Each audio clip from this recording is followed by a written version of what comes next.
Good morning, Dan and Joanne. Here is Dan's new van. So, just kind of walking around it here, show you a little quickly how everything works on it. So this is going to be your remote. I know you've got Alexis and everything, so you're kind of used to Toyota remotes. And I'll basically figured this is the front of the van. This is going to do your two side doors, and then of course your rear hatch and all is here.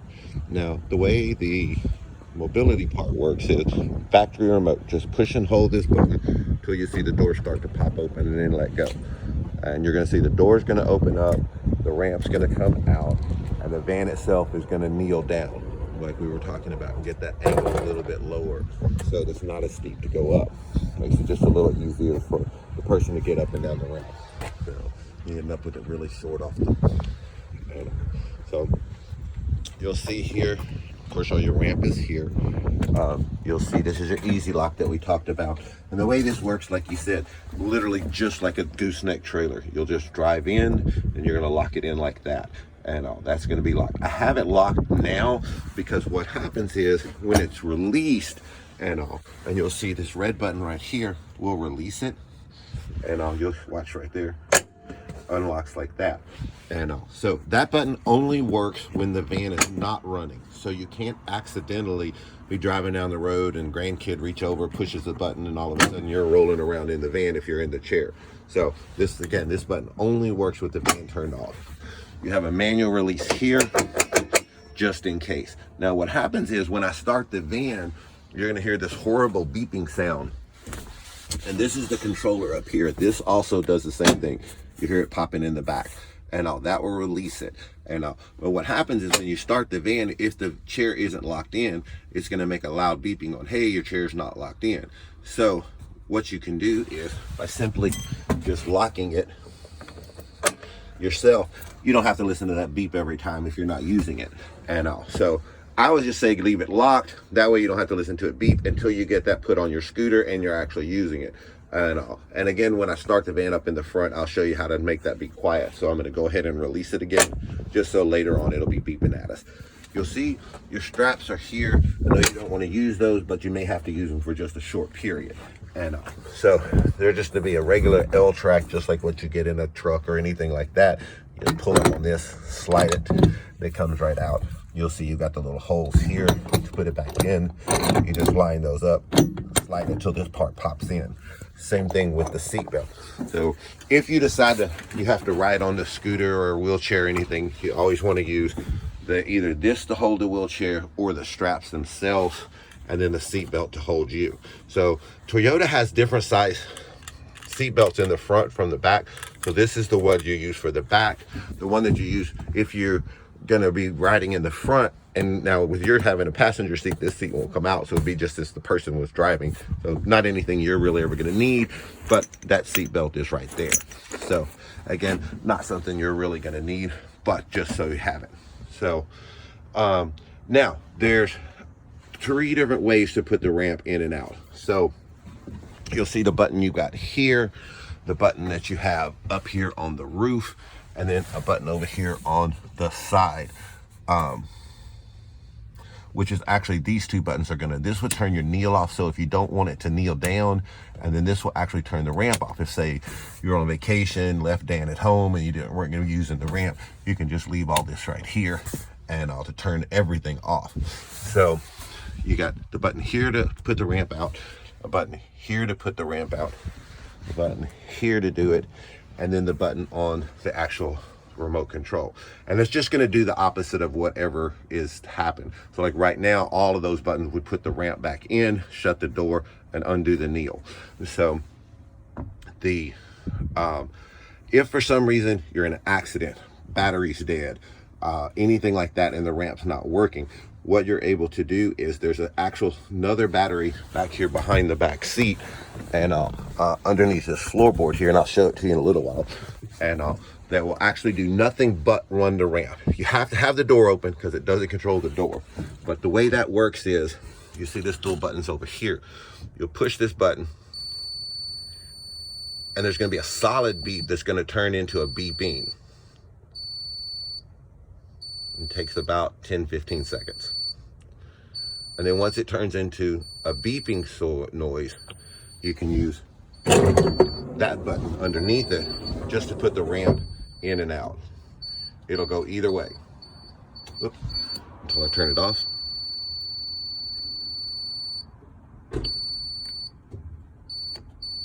And that way you also have, on top of that, you also have a manual way of doing it, which is going to be this right here, which will, you'll see right here,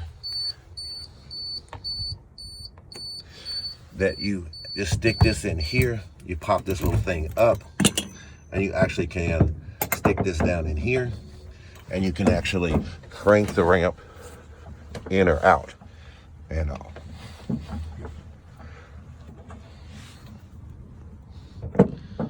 And kind of, we'll go down in there. Has some little teeth that it messes up with down here.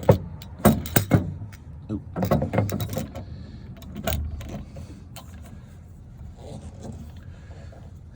And you can actually just spin this here and it will crank the ramp in and out. And so that way you never are getting stranded anywhere.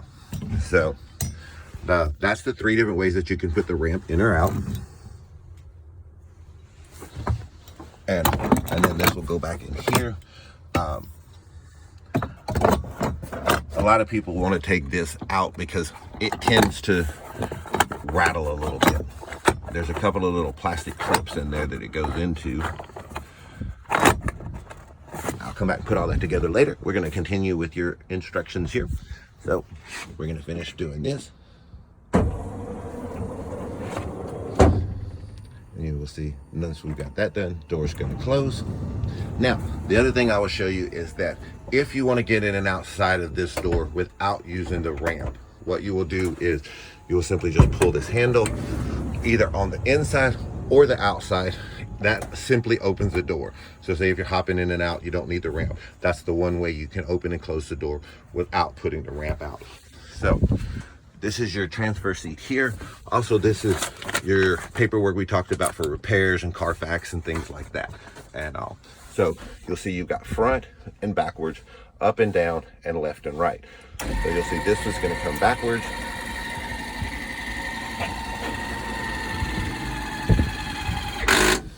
Now this noise right here, that just lets you know you're at the end. That's normal. And this is going to be up and down, and then this will go to the right and the left. Spin the chair around. Now you'll see you have to watch the back. If you've got the chair all the way to the back in the factory settings, you will have to use the factory controls to put it forward just a little bit and lean it up a little bit straighter. And then it will continue to spin around and come all the way around here. So what you find is that you use these controls to use the transfer seat part and all, but you use the factory controls, which are here, to make yourself comfortable and adjust the seat when you're riding in it. So what you'll see here is, I'm gonna ride in your chair real quick. I'm gonna spin this back around. So when you're in the chair, what happens is, and your brother-in-law figured this out and all, that if you have the chair up really, really high, with these controls over here, oops, sorry. If you're using these controls over here and you have the chair up really high, the whole chair gets kind of wobbly because of it's on, you know, all these axes and stuff. So what you want to try to do is have these controls all the way down, all the way forward. Let's see, it's gonna pull up here. It stops close to the thing. Again, you got that weird noise, and then all the way to the right. So then the chair is a much more solid. And then you use these controls to go backwards, give yourself plenty of leg room, go up and down, and then adjust the back. So you've got a glove compartment here. You got a glove compartment here. Here's all the owner's manuals for everything. You'll see for the conversion, for the van itself, everything along with where we had the emissions inspection done and everything like that. You got everything there. So, all right, I'm gonna go around to the other side. Again, just pull this handle that does nothing but close the door. So again, you pull that handle to open the door, pull the handle from the inside, just does the door, doesn't trigger the mobility parts of everything. And so back around here, and it works the same with this side. I left the keys laying back here. So you will see, you want to keep these seat headrests folded down, and that's simply because you can't see out of the van really well with those up. You got power controls for this here. Also up there above the rear view mirror, there's one for that also. This is the button to close it here, along with the button on the remote and the button above the rear view mirror. So you'll see under here, your spare tire is here. Your jack and everything is over here in this one. And then behind this little cover here, you'll see there's a screw here and a screw here. Behind this cover here is where the battery that runs that Sure Deploy is, and where your control module for the mobility part is. Really no reason you should ever be in there unless, again, sometimes if you have a bit battery, there's a reset button you have to go in there and push. These seats will fold down. So you can pull on them here. They'll fold forward like that. So you don't have where they fold away and disappear anymore, because now your gas tank is where the spare tire would have normally been, and the spare tire is where the seats would have normally folded away. That spot is something you lose. You'll see there are USB ports in there to be able to, if you have anybody back here who needs to charge a phone or something, they can plug in right there. So you'll see these will come up. A lot of people, that's where they lock, which is very straight up and down. So I get a lot of complaints, these seats are so uncomfortable, but they will come on back. So, and again, headrest will fold up, little button on the side here, lays them forward. So just again, so you can see, you know, you end up with this up and this up. You can't really see out the back window too well. So this just makes it a little easier to see. So again, button right there, close everything up.